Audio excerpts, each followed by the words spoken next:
all the pieces are done.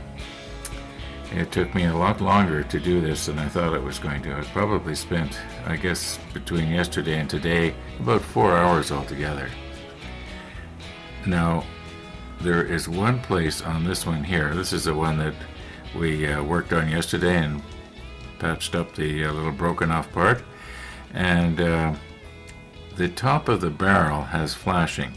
I've already taken the flashing off of the tops of all these barrels. You're not going to really notice the bottom, so I didn't worry about it, but I did do the tops so that it looked kind of rounded if you look down on it.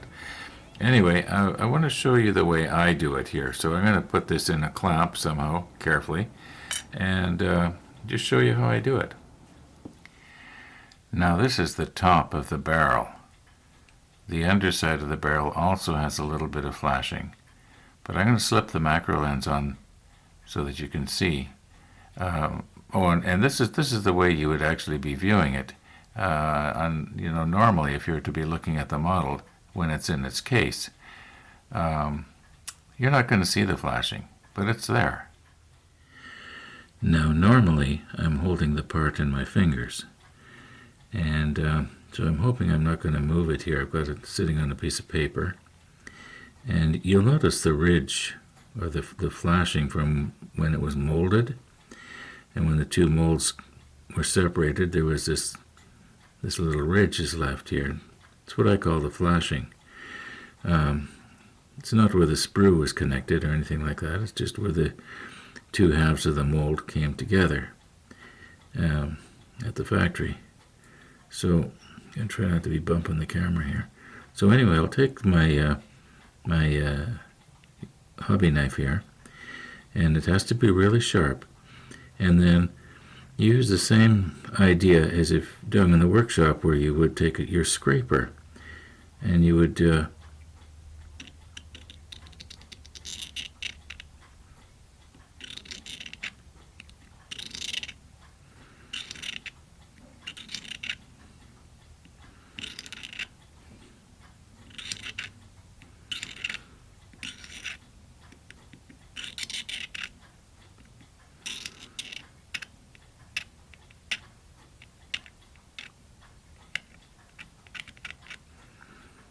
Now, when you're holding this in your fingers, you can sort of rotate it just right.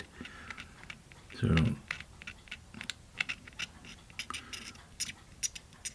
and what I'm doing here is I'm trying to round it over.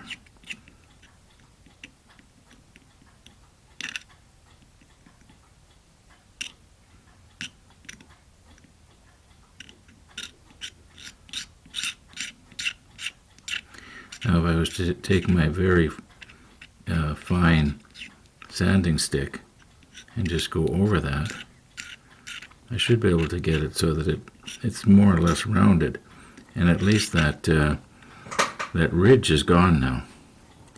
At least I think it is. Once again, you can see this better than I can. Okay, same piece after all the little burrs and everything are sanded off of it. You can see it's much more rounded looking than it was before, at least when you're looking at it close up. Let's get together pieces that we need to make gun number 1. So we need an R14 and an R12. I don't know which one of these is R14 and 12, but I do know they're a mirror image to each other, so it's got to be right. Then we need the turret cover, this one right here. Now, there is a difference.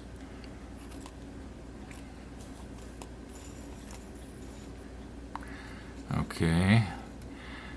Interestingly, it seems to me that both of these guns is operated from the outside. In other words, the crew wasn't inside here, only the gun barrels and the mechanism to hoist them up and down was on the inside. And I think you stood on the outside of this thing. I can't believe it, but we'll check Stefan's book. And yeah. Anyway, so we don't need this one for a while. Now Now we need base number 1. Remember we marked the ones? Okay.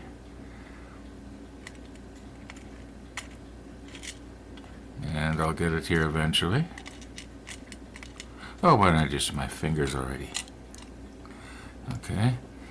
And what else do we need here? We need one of these things. And one of these things.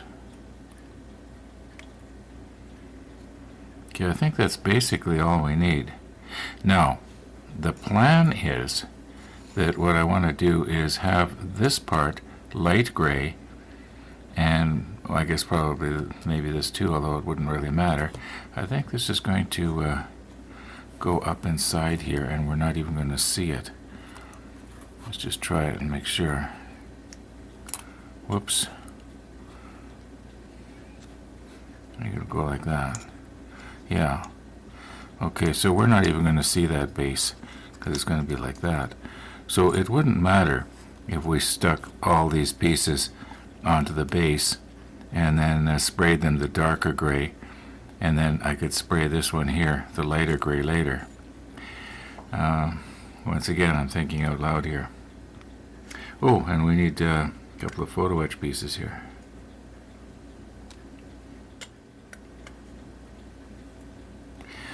Okay, I believe that's all we really need to complete gun number 1. Gun number 2 uses basically the same parts again, and the different cover. Yeah, I wonder what they would call this part. And it wouldn't be the cover, and it's not really the turret, because the whole thing is the turret. Anyway, what do I know? Never worked on a battleship. Okay, yeah, let's see if we can maybe start sticking some of this together here. Now, we missed a couple of pieces here for the, I guess you call it the breech. So we need one for each barrel. Now we've got everything.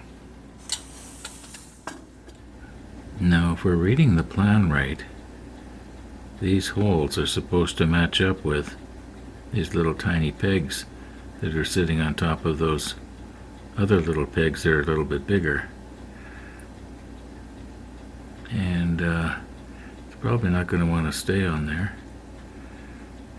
That'd be interesting to know at least if it's going to fit.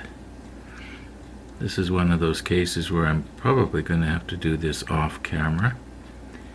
But the plan is, maybe if I was to put a little tiny bit of CA medium just on those little tiny pegs, and then set this on top of it. Once again, I'm going to have to do this off camera because I'm going to have to use both hands, and I'm going to be getting in the way of the lens, so I'm just going to go ahead and do it, and we'll take a look at it afterwards.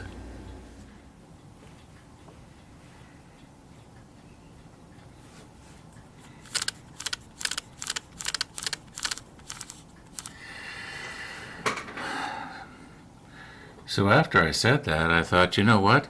If I was to swing everything around here, I'll bet you I could video it.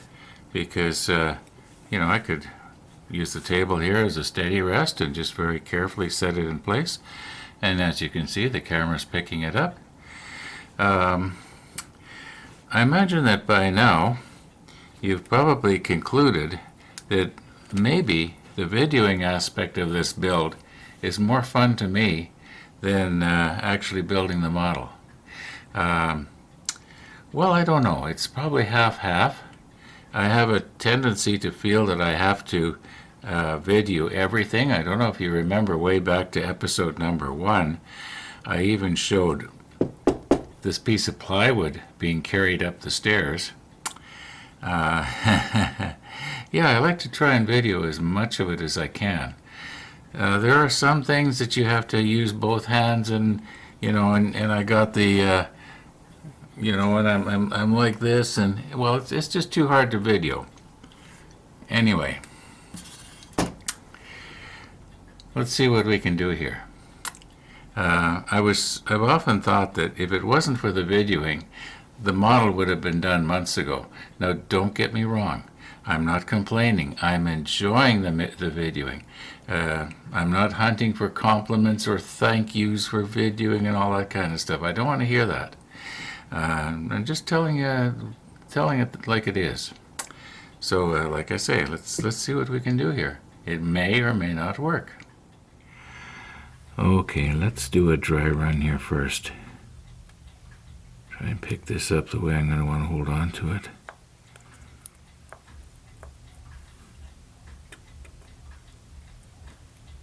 If I get it on top of the tweezer there. Okay, now will those tiny pegs fit through the holes? And once again, I haven't tried it. This is the first time. Yeah, I would say it will. Yeah, oops. Okay, let's get ourselves all repositioned here. And we'll get a little bit of CA medium just on the end of each one of those. Come on here. Maybe I could have done this differently. Okay, I'll check the monitor and make sure I haven't bumped anything out of line. Not very much now.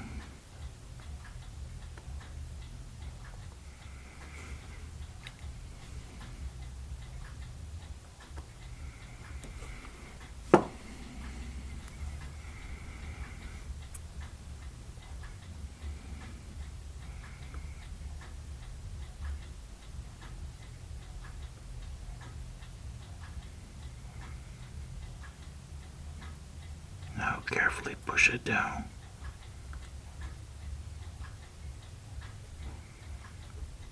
Okay, we'll let that cure. You know what, I just realized I put it on the wrong way. Can I get it off now? Yeah, it's supposed to go the other way. Oh, for Pete's sake. Now I suppose these pegs are too big. Okay, try it again here.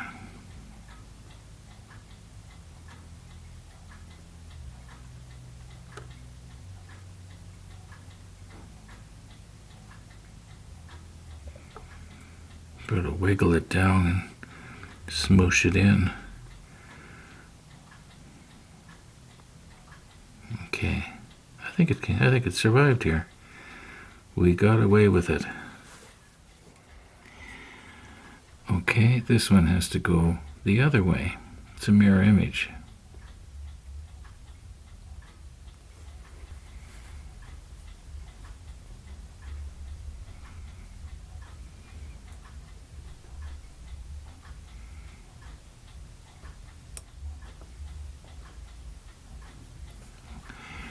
Oh my, that's not the way it's supposed to go.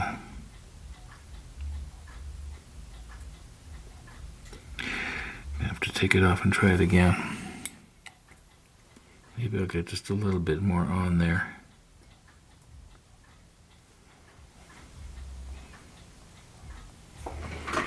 Having a little bit more trouble with this one. It seems more awkward.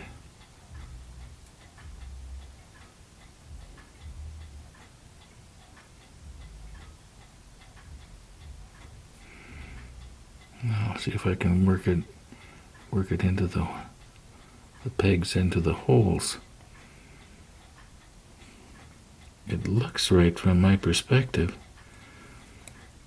I think that's it. Okay, I'm holding everything at the same perspective as the plan here, so I want to make sure I get it right. And this maneuver I might have to do off camera, because I have to hold on to this gun barrel so that it doesn't move around on me. I think I'll just put a little tiny bit of extra thin in that hole there and then press it in place. Yeah, I'm going to do this off camera, really this time. Okay, let's get these little pieces lined up so I can grab hold of them. I have a condition, what's known as CVD. and it's not the other one. It stands for compulsive videoing disorder.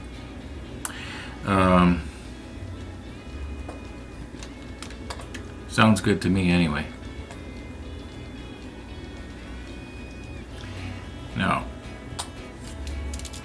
put on my extra strong eyes here.